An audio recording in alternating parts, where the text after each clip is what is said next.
Hello, my beautiful mommies. Excited to be back. I know it has been a while. You know, to be honest, summer happened. I swear I feel like I've been to probably 5 different birthday parties at this point, which is great. It just seems like a lot of kids were born in June. So I had that, just a lot going on. Son is getting busy and trying to figure out the new routine for summer, as we always do. Like right as we get used to the school or the fall routine, now we get summer and we get to mix it up and change it up all over again. So anyway, just the usual. But if this is your first time joining us, welcome. My name is Carrie Blair, and this channel was created after my experience of becoming a new mom of baby and not having any family in town that first year, and just coming up and sharing ideas and how we as moms, number one, can better take care of ourselves, and second, how we can build our village if we don't have a village in town. Again, you know, I had friends in town, but during the week, a lot of them are at work.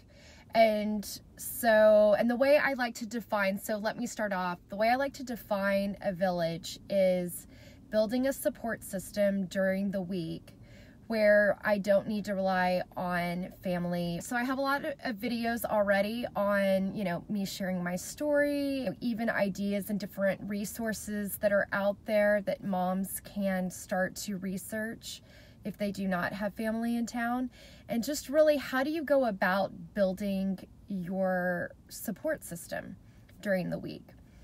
So, but today is a fun topic. It really is just more talking about my recent experience and just a reminder, as we're going through and building villages for ourselves, how important it is what we're doing. Ever since I had my son, just realizing it is important to have those connections, not just for myself, but for him as well. It is important to start to think about community. When I was in the business world and I was working, it was all about building your network, right? But, when it comes to families and kids, really, I started to shift and really realize the importance of community. Yeah, so the important reminder that I had recently, and girls, you're not going to believe this, I went to my 20-year high school reunion this past weekend. Yes. And, a lot of the people that I grew up with, right now I'm in a larger city, I'm in the DFW area, but growing up I was in a smaller college town. So it wasn't too small, but it wasn't too big. But back then we all went to neighborhood schools. Everybody was out walking, everybody was out riding their bikes. And I don't know about your city, but in DFW, it just doesn't seem to be a lot of that these days. You don't see a lot of kids just out walking. You don't see a lot of kids just out riding their bikes. So it was really crazy and fun to see people, and a lot of these people I had not seen in 20 years. And just to go back and reconnect with people that, you were really building a community with, you were building relationships with at the time. I ran into one of my friends, we met for brunch the next day, and yeah, I can't even describe it. It's like we hadn't seen each other in 20 years, but there was definitely just a strong connection. Like, my family considered him family. The first thing we did when we saw each other was we just gave each other a big hug, and just talk about the power of connections, even after 20 years. And we got to catch up. I want to do another video about this, just talking about, what are good mindsets to have as you're building a village? What are healthy mindsets to have as you're starting to do this? And just realizing that, when you're building a village, or at least for me, I need to make this more about me. When I am going about building my village, just recognizing that some people might be a part of my life just even for a season. Maybe there are some moms where, you know, I connected with when our babies were in the infant stage, and then maybe they ended up moving because their significant other got a job, or maybe they moved further out to get a home, and so we're not seeing each other anymore as much. But how important those connections are, even if it's just for a season of life. It really hit home for me going to the high school reunion. And it really hit home for me when I ran into a guy friend of mine that I grew up with. And it's funny, so we lived in the neighboring town next door when we were, 10 and under. And in high school, we knew each other, and, we hung out, and, we're friends, but we weren't as close. We just hung out with also different people.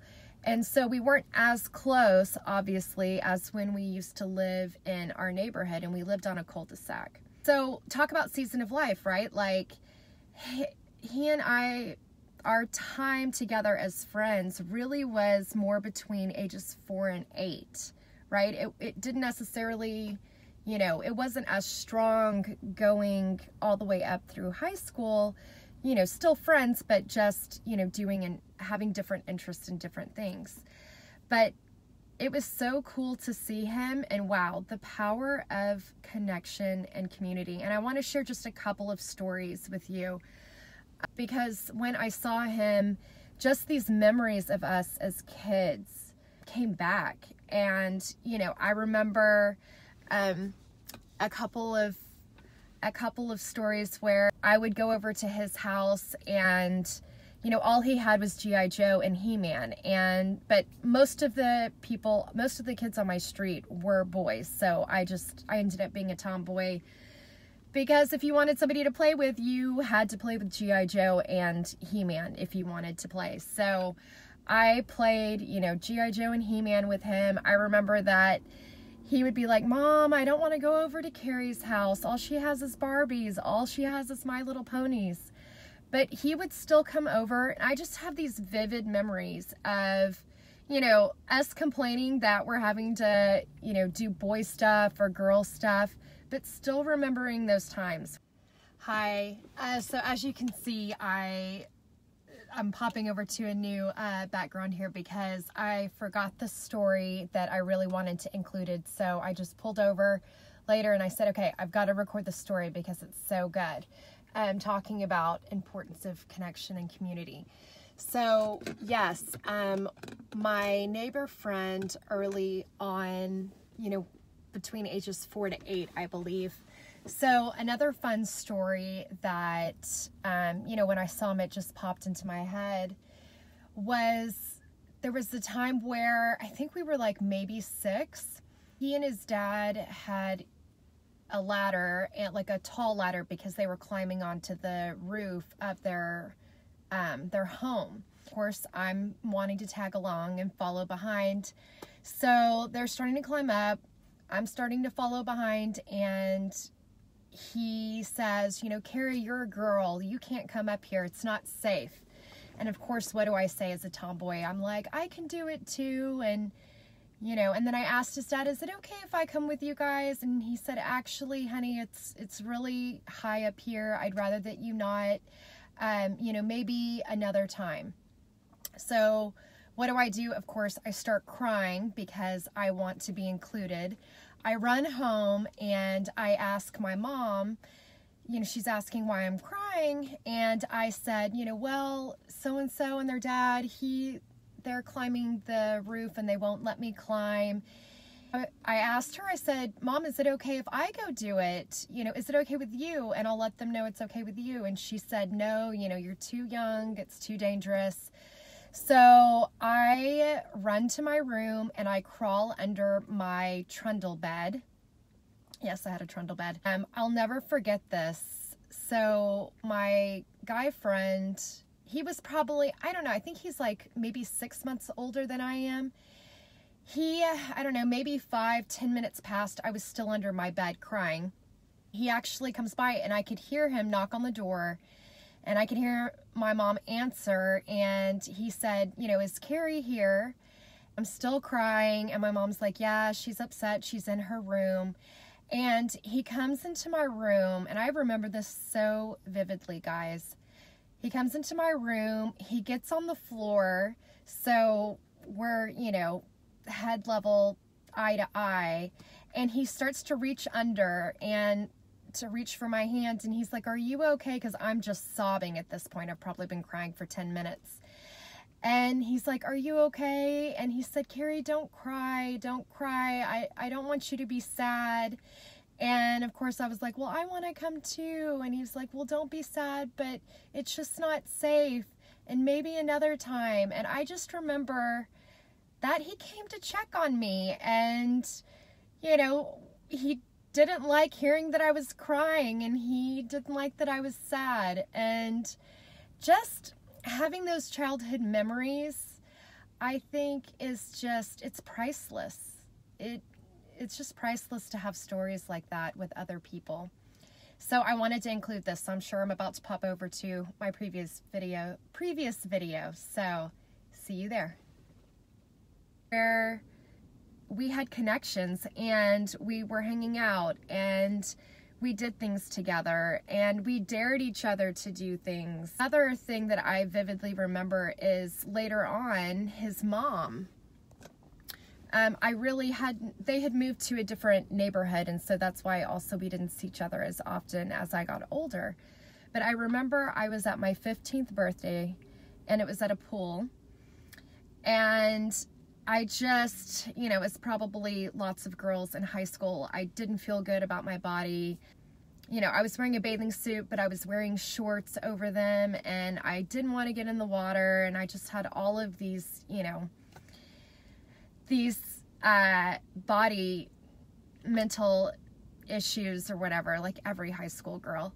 And I remember I hadn't seen his mom in a while, and I was sitting out on the ledge. All my friends were in the water playing and hanging out and having fun, and I just didn't want to get in the water. I wasn't feeling good about myself. And she came and sat next to me.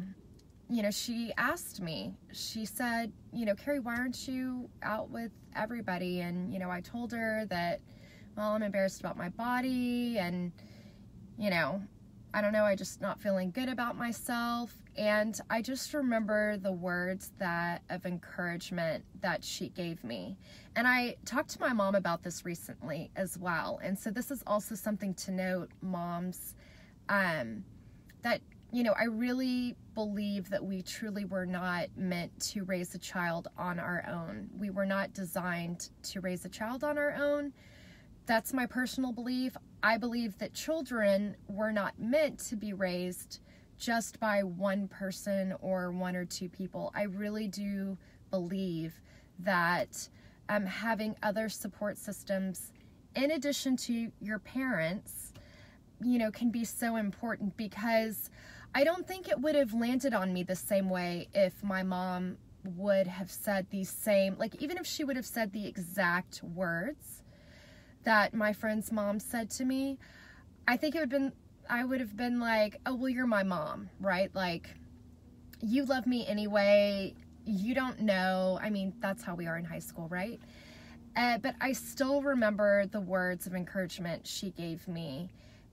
And I remember finally just saying, you know, you're right. And so, you know, just going and taking off my shorts, just being in a bathing suit, being myself, you know, being in my body, jumping in, having a good time. And it's interesting, even over the years as I've, you know, grown, I still have remembered those words. And so it's amazing, you know, when you build a community, it's really about connections and people knowing you. Even if it's, you know, this mom really only knew me between the ages of 4 and 8 really well.